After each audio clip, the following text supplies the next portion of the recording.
हरिबोधिनी एकादशी का महात्म्य पाठ श्रवण करने से पहले पुष्पांजलि। सबसे पहले भगवान का ध्यान। ओम श्रीमच्चंदन चर्चितोज्ज्वल वपुः शुक्लांबरा मल्लिका मालालंकृत कुंडला प्रविलसत् मुक्तावली शोभिता सर्वज्ञान निदान पुस्तकधरा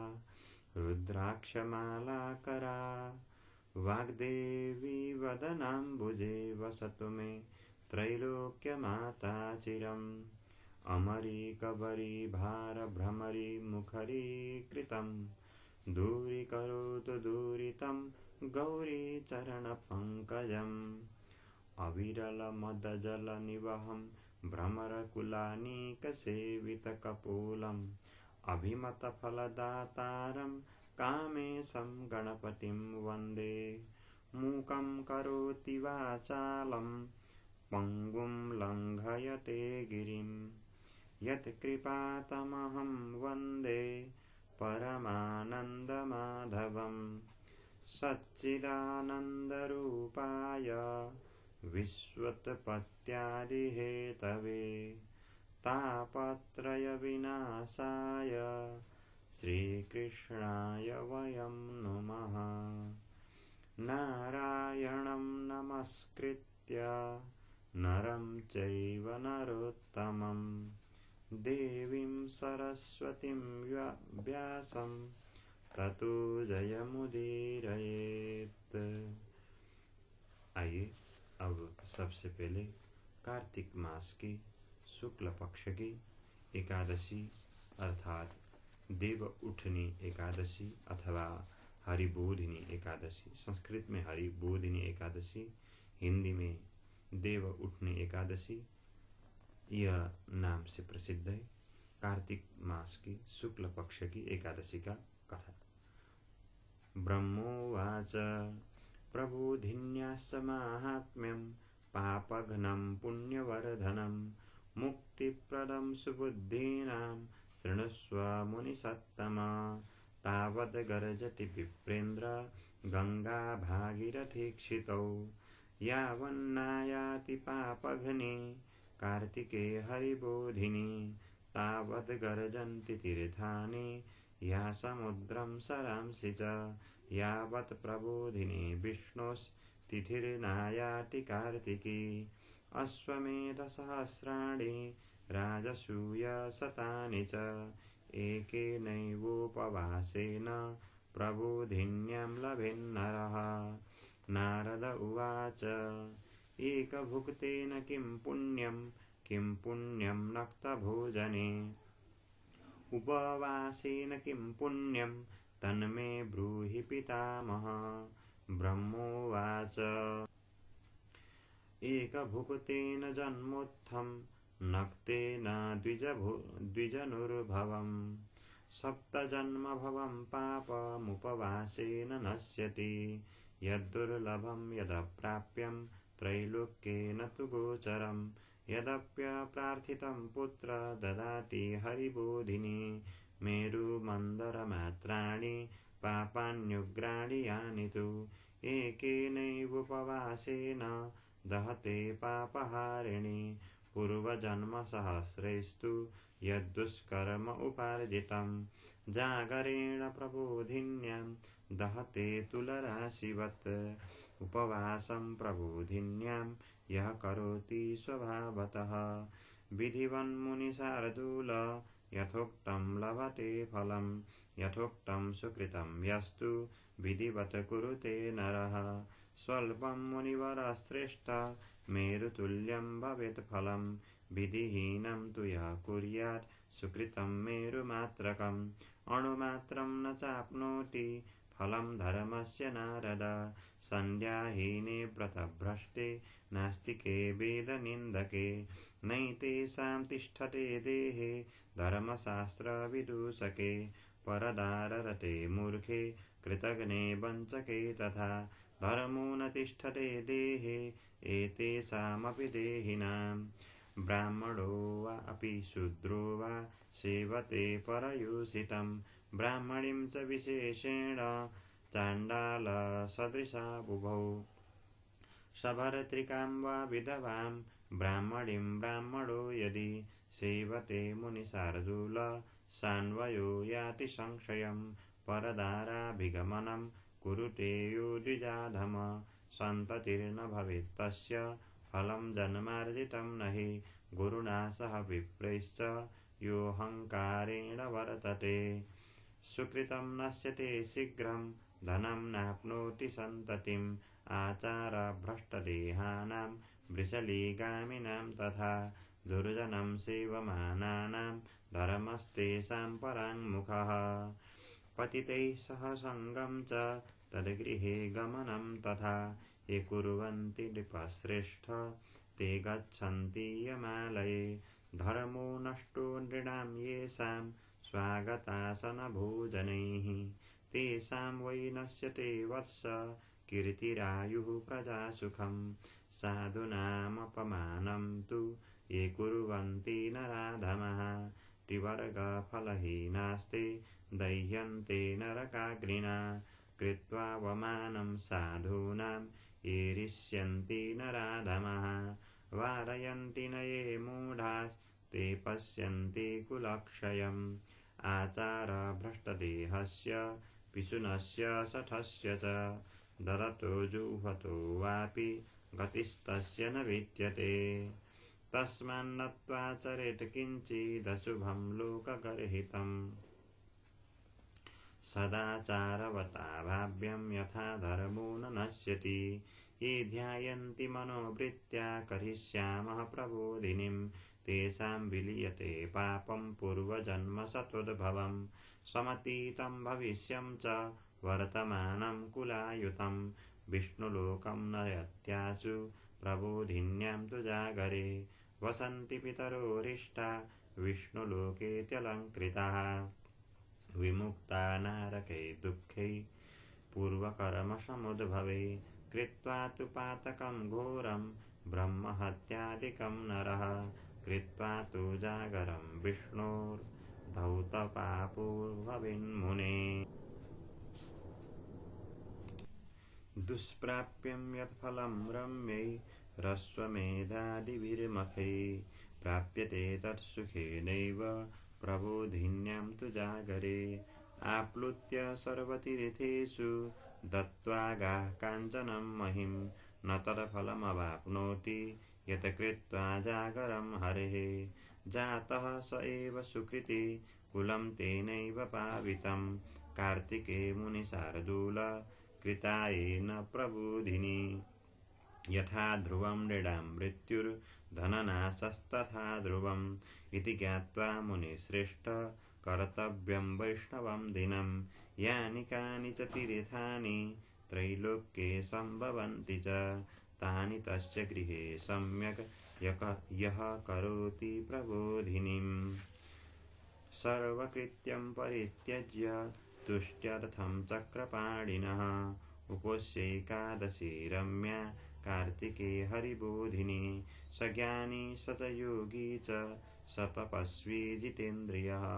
भोगो मोक्षश्च तस्यास्ति युपास्ते हरिबोधिनीं विष्णुप्रियतरा ये सा धर्मसारस्य दायिनी सुकृतेनामुपोष्यैव मुक्तिभाक् च भवेन्नरः प्रबोधिनीमुपोषित्वा न गर्भे विशते नरः सर्वधर्मान् परित्यज्य तस्मात् कुर्वीत नारद कर्मणा मनसा वाचा पापं यत् समुपार्जितं तच्छालयति गोविन्दः प्रबोधिन्यां तु जागरे स्नानं दानं जपो होमः समुद्दिश्य जनार्दनं नरैर्यत् क्रियते वत्स प्रबोधिन्यां तदक्षयम् ईर्चयन्ति नरास्तस्यां भक्त्या देवं च माधवं समुपोष्य प्रमुच्यन्ते पापैस्ते शतजन्मभिः महाव्रतमिदं पुत्र महापापौघनाशनं प्रबोधवासरं विष्णुर्विधिवत् समुपोषयेत् व्रतेनानेन देवेश परितुष्य जनार्दनं विराजयन्ति स सर्वाः प्रयाति भवनं हरेः कर्तव्यैषा प्रयत्नेन नरैकान्तिमभिप्सुभिः एकादशीं मुनिश्रेष्ठ कार्तिके तु प्रबोधिनीम् बाल्ये यच्चार्जितं वत्स यौवने वार्धके तथा शतजन्म कृतं पापं स्वल्पं वा यदि वा बहु शुष्कमार्द्रं मुनिश्रेष्ठ स्वगुह्यमपि नारद तच्छालयति गोविन्दमस्याभ्यर्च्य भक्तितः धनधान्यवहा पुण्या सर्वपापहरा परा तामुपोष्य हरिर्भक्त्या दुर्लभं न भवेत् क्वचित् चन्द्रसूर्योपरागे च यत्फलं परिकीर्तितं तत्सहस्रगुणं प्रोक्तं प्रबोधिन्यां तु जागरात् स्नानं दानं जपो होम स्वाध्यायोऽभ्यर्चनं हरेः तत्सर्वं कोटितुल्यं तु प्रबोधिन्यां तु यत् जन्म प्रभृति यत् पुण्यं नरेणाभ्यर्जितं भवेत् वृथा भवति तत्सर्वमकृत्वा कार्तिकव्रतम् अकृत्वा नियमं विष्णोः कार्तिकं यक्षिपेन्नरः जन्मार्जितस्य पुण्यस्य फलं नाप्नोति नारद तस्मात् त्वया प्रयत्नेन देवदेवो जनार्दनः उपासनीयो विप्रेन्द्र सर्वकामफलप्रदः परान्नं वर्जयेद्यस्तु कार्तिके विष्णुतत्परः परान्नवर्जनाद्वत्स चान्द्रायणफलं लभेत् न तथा तुष्यते यज्ञैर्न दानैर्वा गजादिभिः यथा शास्त्रकथालापै कार्तिके मधुसूदन ये कुर्वन्ति कथां विष्णुर् ये शृण्वन्ति समाहिताः श्लोकं वा श्लोकपादं वा कार्तिके गोशतं फलम् सर्वधर्मान् परित्यज्य ममाग्रे कार्तिके नरै शास्त्रावधारणं कार्यं श्रोतव्यं च सदा मुने श्रेयसालोभबुद्ध्या वा यः करोति हरेः कथां कार्तिके मुनिशार्दूलः कुलानां तारयेच्छतं नित्यं शास्त्रविनोदेन कार्तिकं यः क्षिपेन्नरः निर्दहेत् सर्वपापानि यज्ञायुतफलं लभेत् नियमेन नरो यस्तु शृणुते वैष्णवीं कथां कार्तिके तु विशेषेण गोसहस्रफलं लभेत् प्रबोधवासरे विष्णुः कुरुते यो हरिः कथां सप्तद्वीपवती दाने तत्फलं लभते मुने श्रुत्वा विष्णुकथां दिव्यां ईर्जयन्ति कथाविदं स्वशक्त्या मुनिशार्दूल तेषां लोकः सनातनः ब्रह्मणो वचनं श्रुत्वा नारद पुनरब्रवीत् नारद उवाच विधानं ब्रूहि मे स्वामिन् नेकादश्यः सुरोत्तम चिरेण येन भगवन् यादृशं फलमाप्नुयात् नारदस्य वचः श्रुत्वा ब्रह्मा वचनमब्रवीत् ब्रह्मोवाच ब्राह्मे मुहूर्ते चोत्थाय एकादश्यां द्विजोत्तम स्नानं चैव प्रकर्तव्यं दन्तधावनपूर्वकं नद्यां तडागे कूपे वा वाप्यां गेहे तथैव च केशवं चैव सम्पूज्य कथायाश्रवणं तथा नियमार्थे महाभाग इमं मन्त्रमुदीरयेत् एकादश्यां निराहार स्थित्वा हनिपरेऽहं भोक्ष्यामि पुण्डरीकाक्ष शरणं मे भवाच्युत अमुं मन्त्रं समुच्चार्य देवदेवस्य चक्रिणः भक्तिभावेन तुष्टात्मा युपवासं समर्पयेत् रात्रौ जागरणं कार्यं देवदेवस्य सन्निधौ गीतं नृत्यं च वाद्यं च तथा कृष्णकथां मुने यः करोति स पुण्यात्मा त्रैलोक्योपरि संस्थितः बहुपुष्पैर्बहुफलैः कर्पूरागरुकुङ्कुमैः हरेः पूजा विधातव्या कार्तिक्याम्बोधवासरे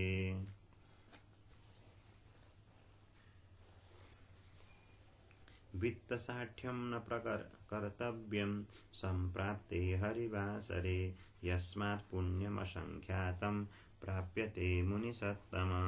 फलैर्नानाविधैर्दिव्यै प्रबोधिन्यां तु जागरे शङ्खे तु यं समादाय यर्गो देयो जनार्दने यत्फलं सर्वतीर्थेषु सर्वदानेषु यत्फलं तत्फलं कोटिगुणितं दत्त्वार्घ्यं बोधवासरे अगस्त्यकुसुमैर्दिव्यै पूजयेद्यो जनार्दनम् देवेन्द्रोऽपि मुनिश्रेष्ठ करोति करसम्पुटं न तत् करोति विप्रेन्द्र तपसा तोषितो हरिः यत् करोति ऋषिकेशो मुनिपुष्पैरलङ्कृतः बिल्वपत्रैश्च ये कृष्णं कार्तिके कलिवर्धन पूजयन्ति महाभक्त्या मुक्तिस्तेषां मयोदिता तुलसीदलपुष्पैश्च पूजयन्ति जनार्दनं कार्तिके सकलं वत्स पापं जन्मायुतं दहेद् दृष्ट्वा स्पृष्ट्वाथवा ध्याता कीर्तिता नमिता स्तुता रूपिता सेचिता नित्यं पूजिता तुलसी शुभा नवधा तुलसी भक्तिं ये कुर्वन्ति दिने दिने युगकोटिसहस्राणि ते वसन्ति हरिर्गृहे रूपिता तुलसी यावत् कुरुते मूलविस्तरं तावद्युगसहस्राणि तनोति सुकृतं मुने यावच्छाखा प्रशाखाभिर्बीजपुष्पदलैर्मुने रूपिता तुलसी पुंभिर्वर्धते वसुधातले कुले तेषां तु ये जाता ये भविष्यन्ति ये गता आकल्पयुगसाहस्रं तेषां वासो हरिर्गृहे कदम्बकुसुमैर्देवं अर्चयन्ति जनार्दनं तेषां यमालयो नैव प्रसादाच्चक्रपाणिन दृष्ट्वा कदम्बकुसुमं प्रीतो भवति केशव किं पुनः पूजतो विप्रः सर्वकामप्रदो हरिः य पुनः पाटला पुष्पैर्वसन्ते गरुडध्वजम् अर्चयेत् परया भक्त्या मुक्तिभागी भवेद्भिः सह बकुलाशोककुसुमैर्यर्चयन्ति जगत्पतिं विशोकास्ते भविष्यन्ति यवच्चन्द्रदिवाकरौ यर्चयन्ति जगन्नाथं करवीरैसितासितै चतुर्युगानि विप्रेन्द्र प्रीतो भवति केशवः मञ्जरीं सहकारस्य केशवोपरि ये नरः यच्छन्ति ते महाभागा गोकुटीफलभागिनः दुर्वाङ्कुरान् हरिर्यस्तु पूजाकाले प्रयच्छति पूजाफलं शतगुणं सम्यगाप्नोति मानवः समीपत्रेस्तु ये देवं पूजयन्ति सुखप्रदं यममार्गो महागुरु निशीर्णस्तैस्तु नारद वर्षाकाले तु देवेशं कुसुमैः सम्पकोद्भवे अर्चयन्ति न ते मर्त्याः संसारेषु पुनर्भवे कुम्भीपुष्पं तु विप्रर्षे ये यच्छन्ति जनार्दनं सुवर्णफलमात्रं ते लभन्ते वै फलं मुने सुवर्णकेतकी पुष्पं यो ददाति जनार्दने कोटिजन्मार्जितं पापं दहते गरुडध्वज कुङ्कुमारुणवर्णां च गन्धाढ्यां शतपत्रिकां यो ददाति जगन्नाथे श्वेतद्वीपालये वसित् एवं सम्पूज्य रात्रौ च केशवं भुक्तिमुक्तिदं प्रातरुत्थाय च ब्रह्मन् गत्वा तु सजलां नदीम्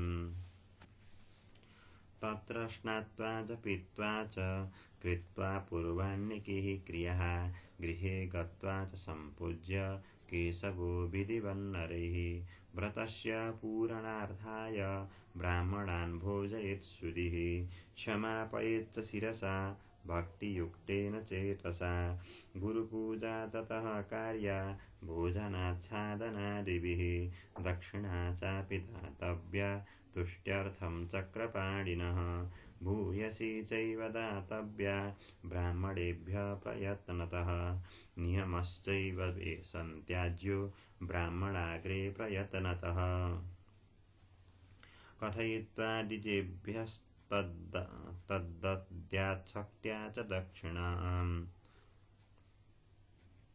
नक्तभोजी नरो राजन् ब्राह्मणान् भोजयेच्छुवान् अयाचिते बलिवरदं स हिरण्यं प्रदापयेत् अमांसासि नरो यस्तु प्रददिद्गां स दक्षिणां धातृष्णायि नरो दद्याददिमाक्षिकमेव च फलानां नियमे राजन् फलदानं समाचरेत् तैलस्थाने घृतं देयं घृतस्थाने पयस्मृतं धान्यानां नियमे राजन् दीयन्ते शालितण्डुलाः दद्याद्भूषयने शय्यां सतुलां सपरिच्छदां पत्रभोजि नरो राजन् भोजनं घृतसंयुतं मौने घण्टां तिलाश्चैव स हिरण्यं प्रदापयेत् दम्पत्युर्भोजनं देयं निःस्नेहं सर्पिषायुतं धारणेन स्वकेशानामादर्शं दापयेद्बुध उपानहो प्रदातव्ये उपानथ परिघर्जनात् लवणस्य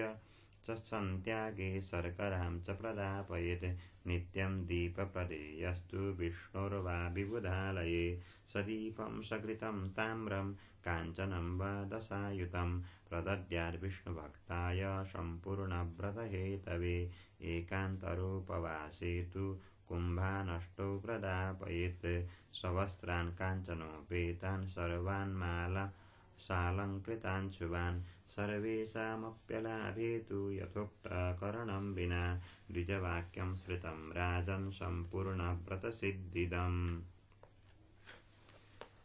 नत्वा विसर्जयद्विप्रांस्ततो भुञ्जीत च स्वयं यत्त्यक्तं चतुर्मासान् समाप्तिं तस्य चाचरेत् एवं य आचरेत् प्राज्ञा सुनन्तफलमाप्नुयात् अवसाने तु राजेन्द्र वासुदेवपुरं व्रजेत् यश्चाविघ्नं समाप्यैवं चातुर्मास्यव्रतं नृप स भवेत् कृतकृत्यस्तु न पुनर्मानुषो भवेत् एतत् कृत्वा महीपाल परिपूर्णं व्रतं भवेत् व्रतवैकल्यमासाद्य ह्यन्धकुष्ठी प्रजायते एतत्ते सर्वमाख्यातं यत्पृष्टोऽहमिह त्वया पठनाश्रवणाद्वापि लभेद्गोदानजं फलं पठनाश्रवणाद्वापि लभेद्गोदानजं फलं स्वस्ति श्री भविष्योत्तरपुराणे श्रीकृष्णार्जुनसंवादे कार्तिकशुक्लैकादशी प्रबोधिनी माहात्म्यं श्रीकृष्णार्पणमस्तु। कृष्णाय वासुदेवाय हरये परमात्मने प्रणतक्लेशनाशाय गोविन्दाय नमो नमः। उपनयत अब पाठ अंत्य होने पर मैं पुष्पांजलि पढ़ने जा रहा हूँ। उपनयतु मंगलम वह सकल जगन मंगलालयः श्रीमान दिनकर किरण निबोधित नवनलिन दल निभीक्षणः कृष्णः तत्रैव गंगा यमुना च तत्र गोदावरी सिंधु सरस्वती च सर्वाणि तीर्थानि वसन्ति तत्र यत्राच्युतोदार कथा प्रसंगः काले वर्षतु पर्जन्यः पृथिवी सस्यशालिनी देशोऽयं क्षोभरहितो ब्राह्मणाः सन्तु निर्भयाः अपुत्रः पुत्रिणः सन्तु पुत्रिणः सन्तु पौत्रिणः निर्धनः सधनः सन्तु जीवन्तु शरदां शतं यं ब्रह्मा वरुणेन्द्र रुद्रमरुता स्तुन्वन्ति दिव्यैस्तवैर्वेदैः साङ्गपदक्रमोपनिषदैर्गायन्ति यं सामगा ध्यानावस्थिततद्गतेन मनसा पश्यन्ति यं योगिनो यस्यान्तं न विदुः सुरासुरगणा देवाय तस्मै नमः। अथ श्रीकुसुमोपमेयकान्तिर्यमुनाकूलकदम्बमूलवर्ती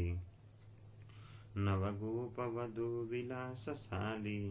वनमाली वितनोतु मंगलं न। ओम तत्सत् श्री कृष्णार्पणमस्तु। आइए, अब तक आपने एकादशी महात्म्य संस्कृत पाठ श्रवण किया। अब मैं आपको एकादशी जो कार्तिक मास की शुक्ल पक्ष की प्रबोधिनी एकादशी का महात्म्य श्रवण कराने जा रहा हूं। अब सबसे पहले यह कथा जो है, युधिष्ठिर ने भगवान श्री कृष्ण से पूछा, कहा, हे भगवान, हे श्री कृष्ण, मैंने आपके मुख से रमा नाम की एकादशी का यथार्थ महात्म्य सुना।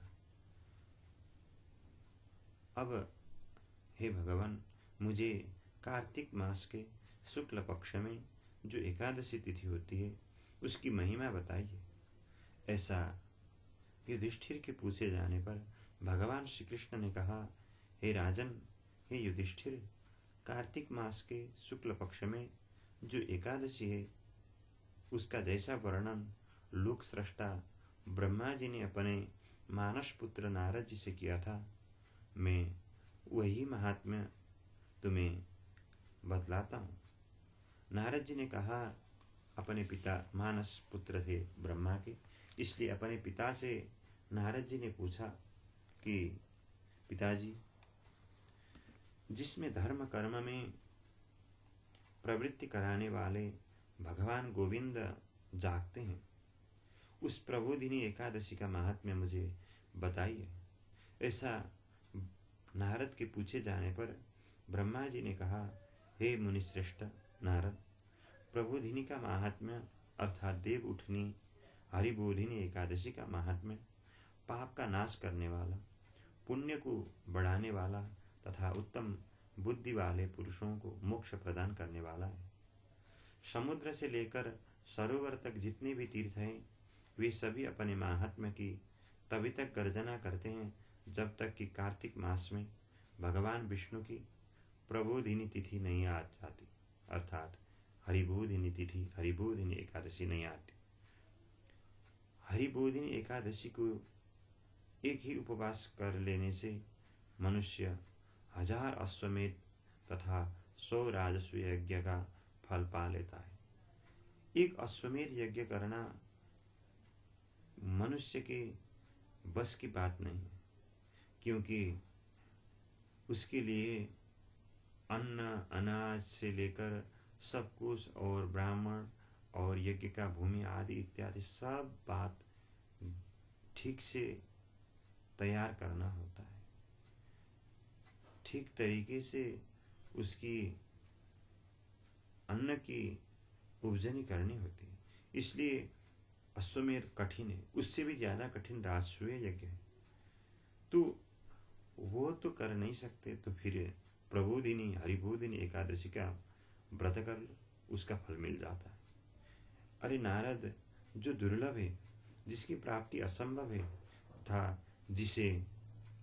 त्रिलोकी में किसी ने भी नहीं देखा है, ऐसी वस्तु के लिए भी याचना करने पर हरिबोधिनी एकादशी उसे दे देती है। अगर कोई मनुष्य, स्त्री हो या चाहे पुरुष हो, वह मनुष्य अगर भक्तिपूर्वक उपवास करता है हरिबोधिनी एकादशी का, तो हरिबोधिनी एकादशी ऐश्वर्य, संपत्ति, अच्छी बुद्धि, राज्य और सुख आदि जो वह चाहता है वह प्रदान करती है। मेरु पर्वत के समान जो बड़े बड़े पाप हैं उन सबको यह हरिबोधिनी एकादशी के उपवास से ही खत्म कर देती है। पहले के अर्थात इस जन्म से पूर्व में अगर मनुष्य से ज्ञात अज्ञात अनेकों हजारों जन्मों में जितने पाप हुए हैं उन सब पापों को अगर कोई नष्ट कर सकती है तो वह प्रबोधिनी एकादशी है। और प्रबोधिनी या हरिबोधिनी एकादशी का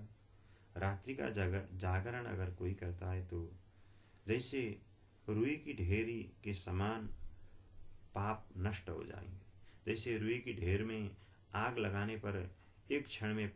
रुई की ढेर खत्म हो जाती है, ठीक उसी तरह अगर मनुष्य विधि पूर्वक या हरिबोधिनी का व्रत उपवास करता है तो उसके सारे के सारे पाप नष्ट हो जाते हैं।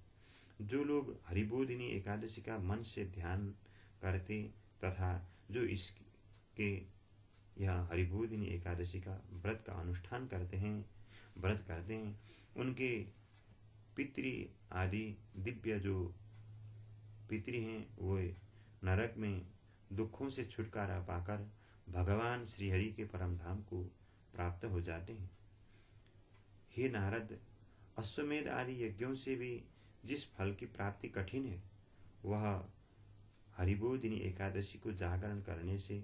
अनायास ही मिल जाता है। संपूर्ण तीर्थों में मनुष्य नहाकर सुवर्ण और पृथ्वी दान करने से जो फल मिलता है, वह श्रीहरि के निमित्त रात्रि को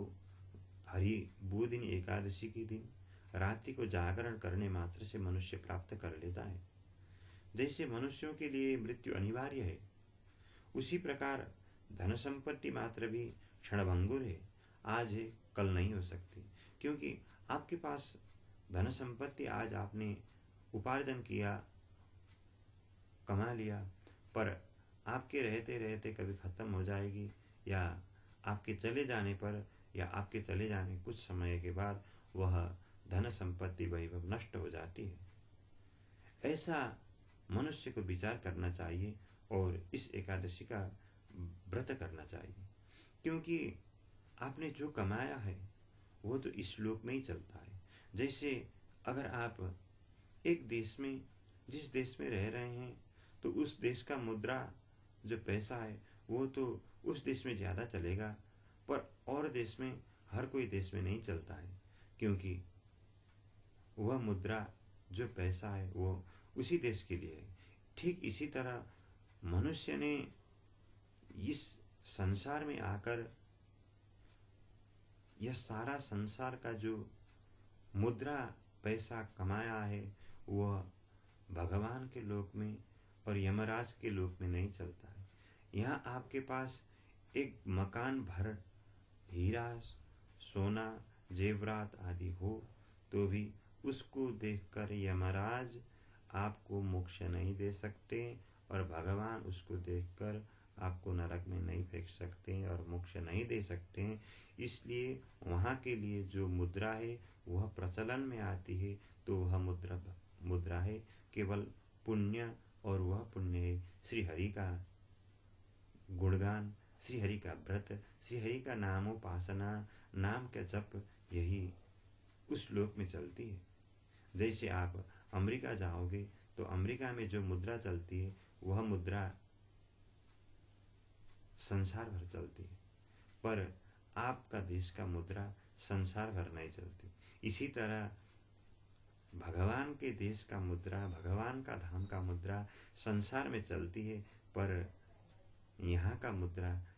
संसार में नहीं चलेगी, भगवान के लोक में नहीं चलेगी, यमराज के लोक में नहीं चलेगी, इंद्र के लोक में नहीं चलेगी। इसलिए मुद्रा की तरह ही यह पुण्य और श्रीहरि का नामोपासना, श्रीहरि का गुणगान, श्रीहरि का उपासना, तो ऐसा समझकर मनुष्य को व्रत करना चाहिए। तीनों लोगों में जो कोई भी तीर्थ है संभव है, वे सारे तीर्थ के में आप भ्रमण करके अथवा स्नान करके जो फल प्राप्त करते हैं वह केवल आप घर में रहकर विधि पूर्वक हरिबोधिनी एकादशी का व्रत करने मात्र से प्राप्त कर लेते हैं। कार्तिक की हरिबोधिनी एकादशी पुत्र तथा पौत्र प्रदान करने वाली है। पौत्र अर्थात नाती। जो हरिबोधिनी एकादशी को उपासना करता है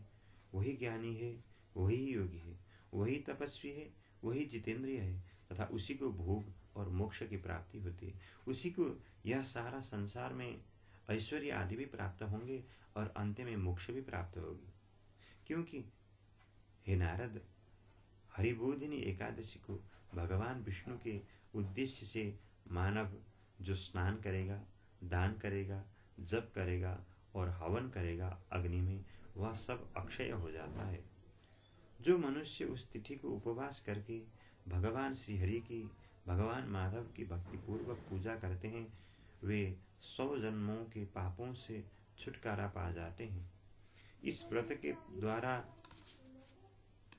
देवेश्वर भगवान श्रीहरि को संतुष्ट करके मनुष्य संपूर्ण दिशाओं में अपने तेज से प्रकाशित करता हुआ अंत में भगवान के गोलोक धाम को जाता है, भगवान के श्रीहरि के दिव्य धाम में जाता है। हरिबोधिनी को पूजित होने पर भगवान गोविंद मनुष्यों के बचपन, जवानी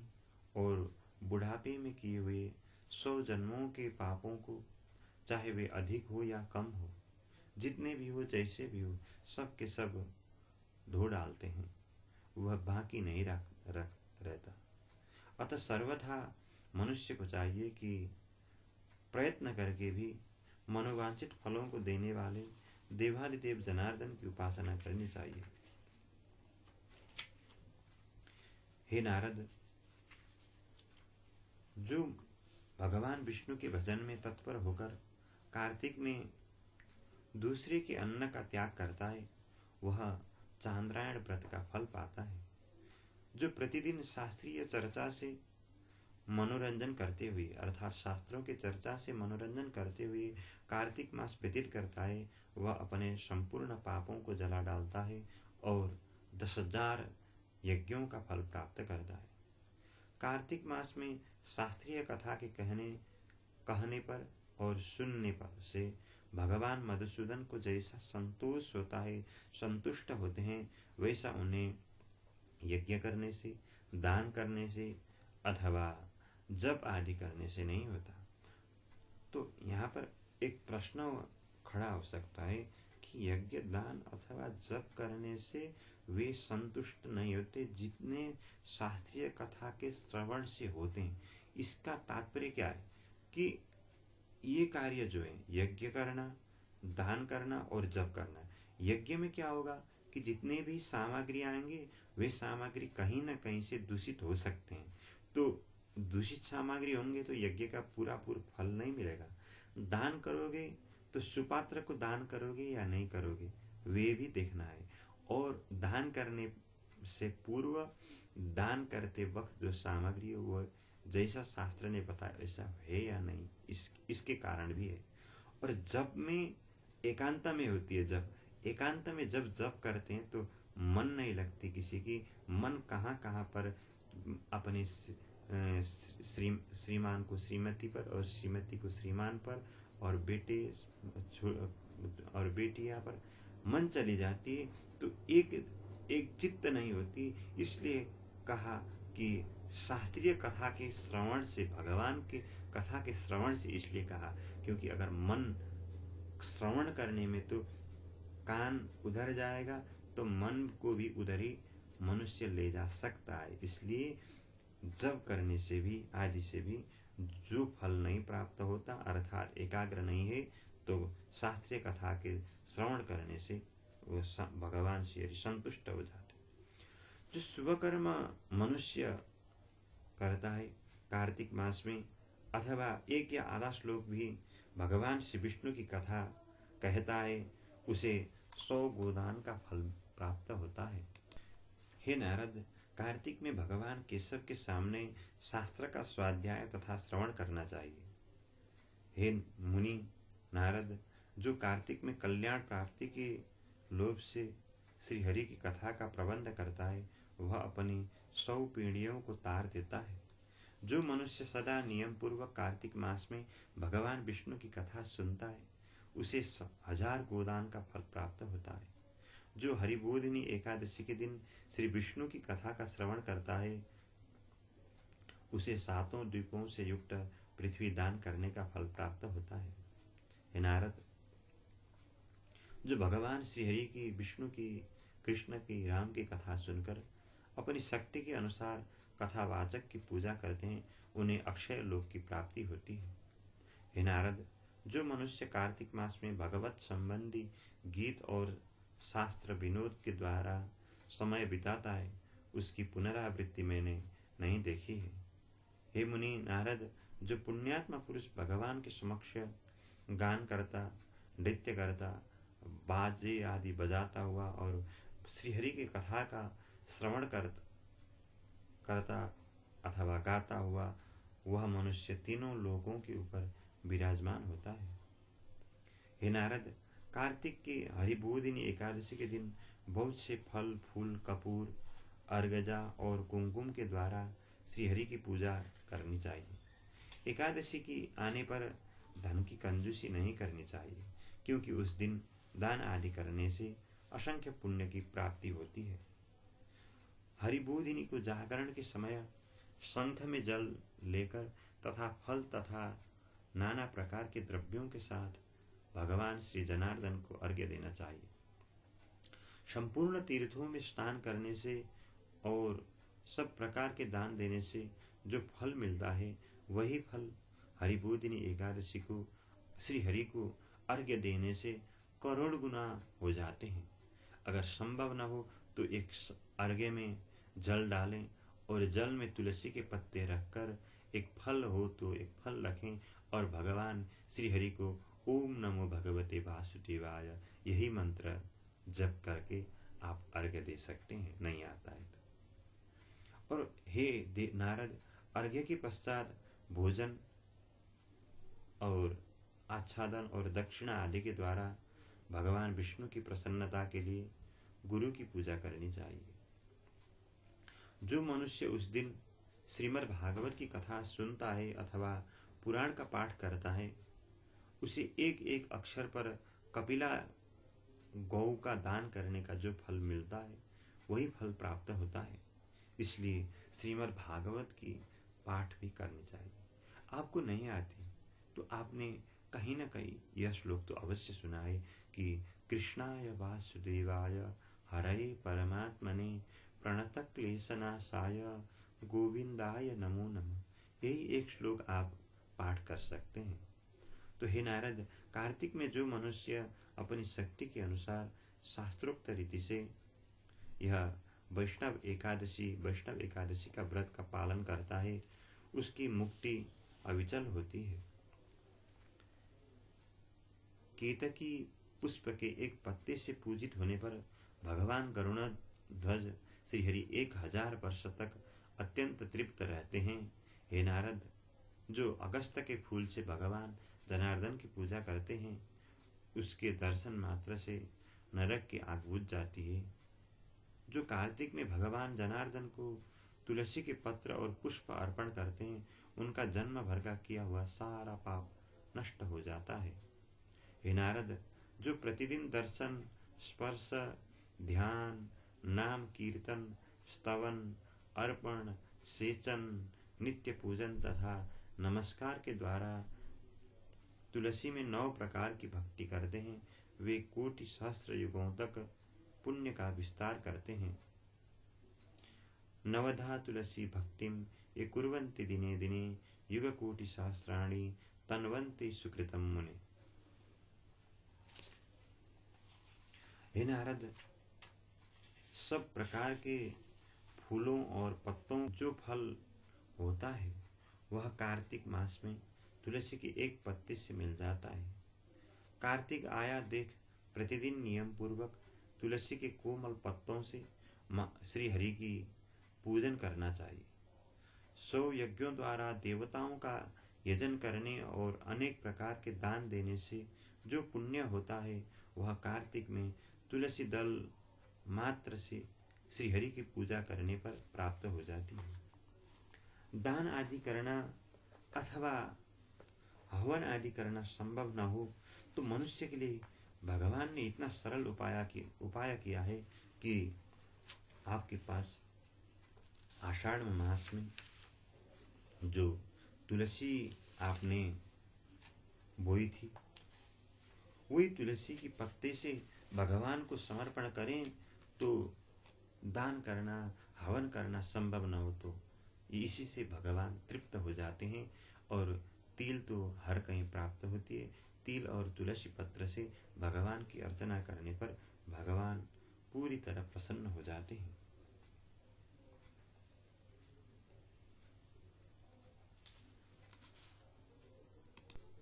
अब मैं आपने यदि आषाढ़ से कार्तिक तक चौमासा व्रत किया और चौमासा में जो जैसा आपने उपवास का विधान किया था, उसको मैं संक्षेप में क्या करना करके वह उपवास खत्म करना चाहिए, विश्राम करना चाहिए, वह मैं आपको बताता हूँ। अगर किसी मनुष्य ने रात को एक बार ही भोजन करने का नियम बनाया था तो उसको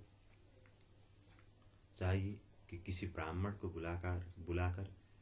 एक भोजन जितना सके कराएं। अगर किसी ने एक बार में जितना दिया उतना ही खाए, ऐसा दूसरी बार फिर ऊपर से डालने का नियम, ऐसा भोजन नहीं करने का नियम किया था, तो उसको चाहिए कि सुवर्ण के द्वारा साज सज्जा किया हुआ बैल का दान करना चाहिए। अगर चौमासा में अगर मांस खाने वाले लोग ने मांस न खाने का व्रत अगर किया है तो उसको चाहिए कि व्रत के समाप्ति होने पर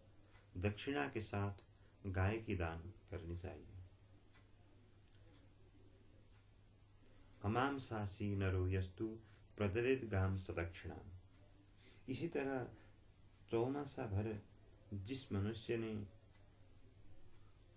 आंवले के द्वारा नहाने का नियम किया है उसको चाहिए कि व्रत की समाप्ति में दही और शहद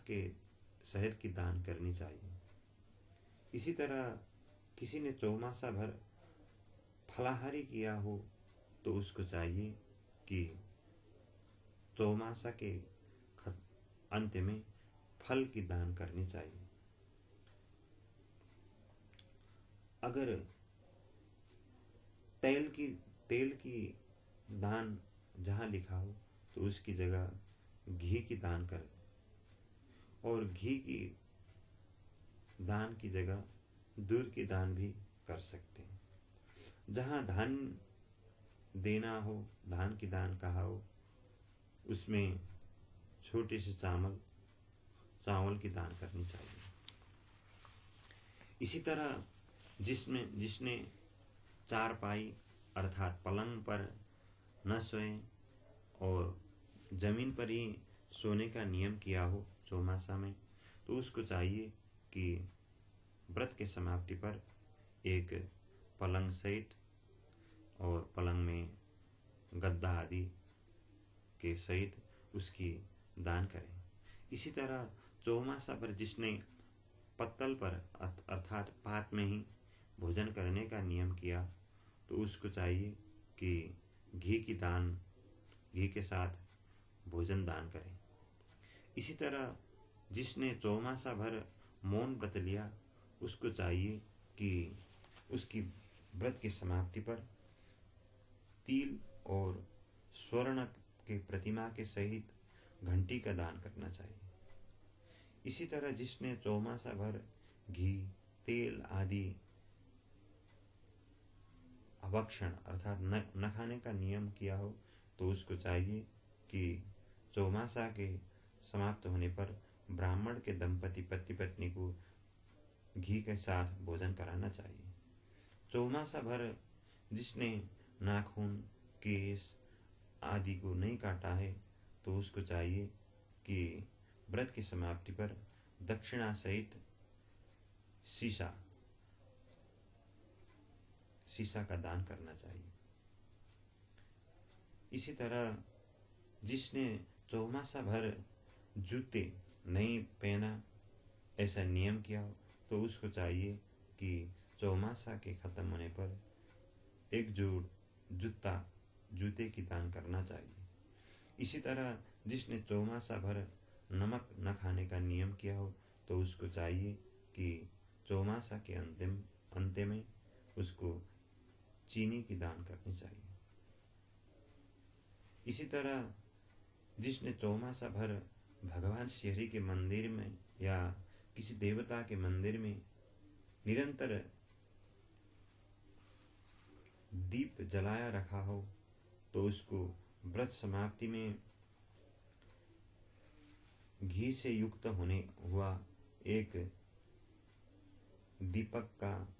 सुवर्ण की बत्ती या तांबे की बत्ती के साथ भगवान श्री हरि को समर्पण करके ब्राह्मण को दान कर सकते हैं। इसी तरह किसी ने चौमासा भर एकांत में रहकर श्री हरि के भजन किया हो, ऐसा संकल्प किया हो, तो उसको व्रत के अंत में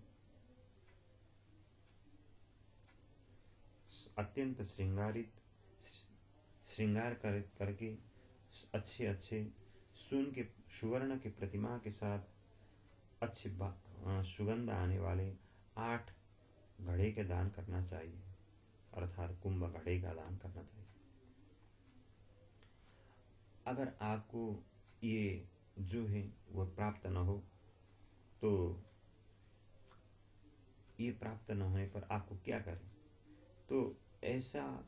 अवस्था आए या ब्राह्मण न मिले तो क्या करें? तो केवल भोजन कराएं, ब्राह्मण को भोजन कराएं। ब्राह्मण न मिले तो भगवान श्री हरि को आपकी प्रसन्नता के लिए मैंने व्रत किया था, हे भगवान, मैं आपको तिल, तुलसी और पुष्प आदि के द्वारा यह मेरा व्रत आपको ही मैं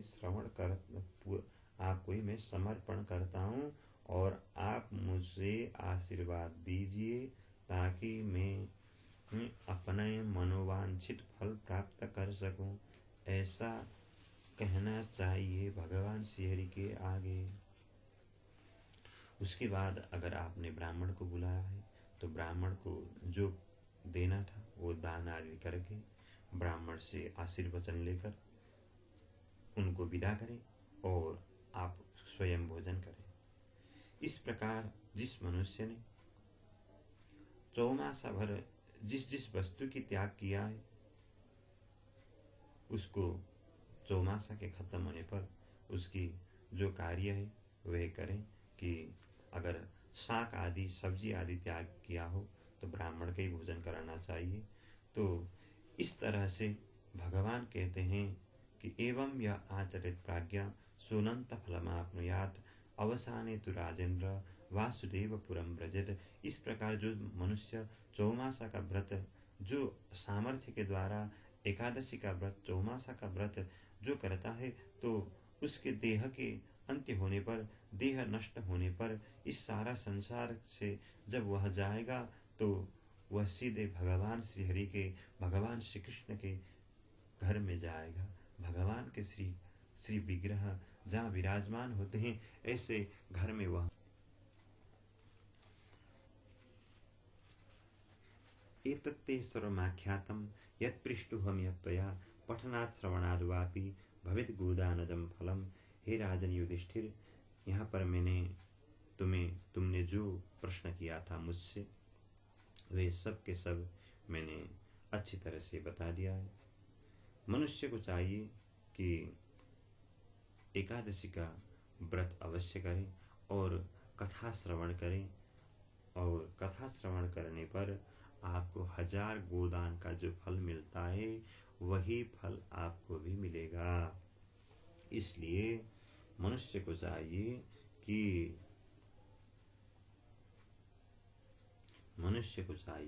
कि हर एकादशी को महात्म्य का श्रवण और हरि की कीर्तन करते हुए अपने जीवन को धन्य बनाए। तो इस तरह से यह कार्तिक मास की एकादशी जो है उसका व्रत का मैंने विधान आपको यहाँ पर बताया, संस्कृत में पाठ श्रवण कराया और हिंदी में कथा श्रवण कराया। आपको अगर इसमें कोई संदेह हो तो आप मुझसे कमेंट कर सकते हैं। साथ ही यदि आपको ठीक तरीके से फल प्राप्ति का हो, इस तरीके से व्रत करना चाहते हैं, तो आपको पहले दिन, एकादशी के व्रत के पहले दिन के सायंकाल से ही व्रत के लिए नियम प्रारंभ कर देने चाहिए। उस दिन रात को भोजन न करें, सूर्यास्त से पहले करें। दूसरे दिन प्रातःकाल ब्रह्म मुहूर्त में उठकर सूर्योदय से 1.5 घंटे से 2 घंटे पहले उठकर दांत आदि मांस कर दांत आदि की सफाई करने के बाद ठीक तरीके से भगवान श्री की पूजा अर्चना करके जप आदि करनी चाहिए। इस तरह से आप दिन भर व्रत करें, रात को संभव हो तो जागरण करें, और दूसरे दिन व्रत के दिन, द्वादशी के दिन, द्वादशी समाप्त न हो, इसी तरह से आप व्रत का पारायण करें भगवान श्री की पूजन करके, तो आपको व्रत का पूर्ण फल प्राप्त होगा। ऐसा निवेदन करता हुआ आप सबके सामने से मैं यह श्री एकादशी महात्म्य का कथा को विराम देता हुआ आपके सामने से विदा होता हूँ। जय श्री कृष्ण, जय श्री राधे।